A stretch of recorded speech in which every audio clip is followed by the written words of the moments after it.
పరలోకం ప్రకటిస్తూ పరలోక రాజ్యమును ప్రకటించడానికి వచ్చినాడు.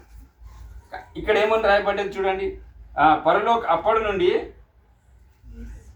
పరలోక రాజ్యం సమీపించింది కనుక మారు మనసు పొందుడని చెప్పుచు ప్రకటింప మొదలు పెట్టారు.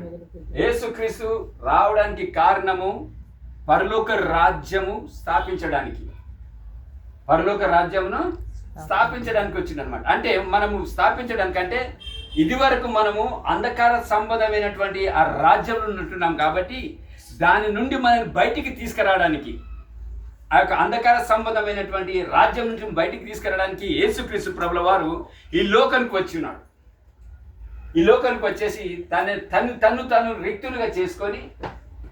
రిక్తులుగా చేసుకొని మన యొక్క పాపములను మనం భరించి వాటినన్నిటిని తన శిలువ మీద మోసి మనకు విడుదల అనుగ్రహించాడు. అంటే అంధకార సంబంధమైనటువంటి విడుదల నుంచి తన ప్రేమించిన కుమారుని యొక్క వెలుగు రాజ్యంలోకి మనకు వారసులుగా చేసినాడు. హల్లెలూయా. మనం ఇప్పుడు అంధకార సంబంధం కాము, హల్లెలూయా.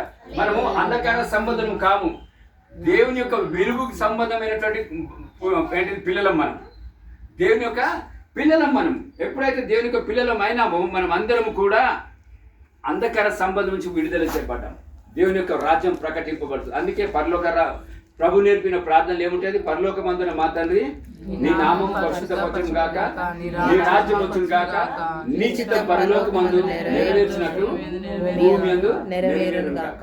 చూసారా?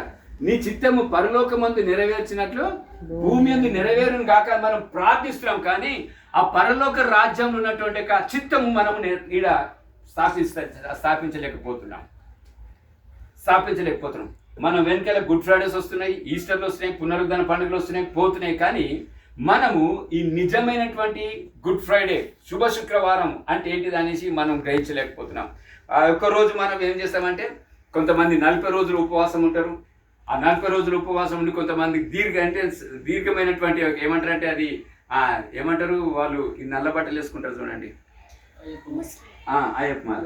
అట్లా మనం కూడా ఇప్పుడు ఏంటంటే కొంతమంది ఈ కొన్ని విలేజ్లో చూస్తే ఈ కాలంలో కొంతమంది బట్టలు వేసుకొని తిరుగుతున్నారు. అసలు బట్టలు వాళ్ళు నల్ల బట్టలు వేసుకుంటారు కదా, మేము తెల్ల బట్టలు వేసుకొని తిరుగుతాం. కాళ్ళకి చెప్పులు వేసుకోము, ఓకేనా? కాళ్ళకి చెప్పులు వేసుకోము, తల అంటుకోము, ఓకేనా? ఏంటి ఇంకా స్త్రీలు అయితే తలకు మల్లెపూలు పెట్టుకోరు, కొంతమంది మాంసం తినరు, ఓకేనా? కొంతమంది మందు తాగుతారు, మందు మానేస్తారు, ఓకే? నానా విధములైనటువంటి ఆచారాలు పాటిస్తున్నారు. సరే, మంచిది, దాన్ని కొనసాగిస్తే మంచిది. 40 రోజులు అయిపోయిన తర్వాత 40 రోజులు ఎంత అయిపోయిందో 1 రోజులో తాగేస్తారు. మళ్ళీ 40 రోజులు బంద్ చేసినటువంటి ఆ యొక్క తాగుడును ఏం తీసుకోవాలో అదే ఒకటే రోజు, ఎప్పుడు పునరుద్ధరణ పండుగ ఎప్పుడు వస్తారని చూస్తారన్నమాట. వాళ్ళలో ఉన్నటువంటి చనిపోయినటువంటి ఒక ఆశ పునరుద్ధరణ అవుతుంది మళ్ళీ. అంటే వాళ్ళు నోట్ల నుంచి అది వస్తుంది అనమాట, ఇంకెప్పుడు అని. ఇప్పుడు 40 రోజులు యాక్చువల్గా సైకాలజీ ప్రకారము, మానసిక వైద్యులు చెప్పిన ప్రకారము ఏదైనా మనం అలవాటు చేసుకోవాలంటే 21 రోజు చాలంట. 21 days మనం కంటిన్యూగా దానిని మనము చేస్తే అది మనకు అలవాటు అయిపోతుందంట. ఇప్పుడు వీళ్ళు మన సహోదరులు, ఓకే, మన సహోదరులు 40 రోజులు తాగకుండా ఉన్నప్పుడు దాన్ని కంటిన్యూ చేసుకుంటే మంచిగా ఉంటుంది. దాన్ని కంటిన్యూ చేయరు. ఏమవుతుంది? ఆ పునరుద్ధరణ రోజున మళ్ళా వాళ్ళ లోపల ఉన్నటువంటి ఆశ పునరుద్ధిస్తుంది. వాళ్ళ ఆశను పునరుద్ధరించేసి మళ్ళీ దానికే వాళ్ళు బానిసలైపోతుంటారు. దేవుడు ఆ బంధకం నుంచి విడిపించడానికి తన కుమారుని లోకానికి పంపించినాడు. హల్లెలూయా. కాబట్టి మనం అందరం కూడా ఈ లోకంలో యేసుక్రీస్తుని ఎరిగిన వారంగా మనం అందరం కూడా లోకానికి వెలుగే ఉంటున్నాం. మన యొక్క నడవడి, మన యొక్క పనితీరు, మన యొక్క ప్రవర్తన, మనం మాట్లాడే విధానం, మనం మాట్లాడే పద్ధతి, మన వస్త్రధారణ అంతా కూడా యేసుక్రీస్తు యొక్క సిలువను ప్రకటించాలి. అది దేవునికి ఉన్నటువంటి ముఖ్యమైనటువంటి ఉద్దేశం. ఎందరైతే రక్షింపబడి ఉన్నారో వారందరూ కూడా తన కుమార్తెలు ఉండే అధికారం ఇచ్చినాయని యోహాను సువార్త 1వ అధ్యాయం 14వ వచనం ఉంటుంది. తను ఎందైతే అంగీకరించినారో ఆయన అందరికీ కూడా తన యొక్క కుమార్తెలను అధికారం ఇచ్చినాడు. కానీ ఇక్కడ ఏం చదివినాం? తన అంధకార సంబంధమైనటువంటి రాజ్యం నుంచి మనల్ని విడుదల చేసిండట.